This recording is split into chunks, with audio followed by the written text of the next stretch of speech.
Alors pourquoi les États ne financent-ils pas plus la recherche puisque les financements privés sont orientés vers le profit? Ben non, les financements privés, ils ne sont pas orientés vers le profit, ils sont orientés vers ce qu'on appelle le développement. Je le redis, tout ça est un continuum, hein. On a, pour trouver un médicament, à la fin, on a au départ une phase de recherche qui est de la recherche fondamentale sur l'ARN, par exemple, s'agissant des vaccins anti-Covid.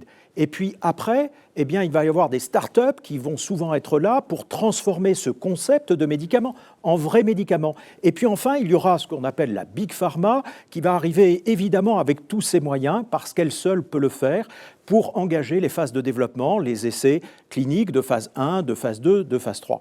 Et voyez-vous, 80% des coûts de la R&D, de la recherche et développement, ce sont des coûts de développement. C'est là où interviennent les laboratoires pharmaceutiques. Ce sont eux qui prennent donc la majorité des coûts et aussi la majorité des risques. Songez qu'à la fin d'une phase 3, tout au bout du parcours, en oncologie, en cancérologie, vous avez encore une chance sur deux de vous planter dans un essai clinique.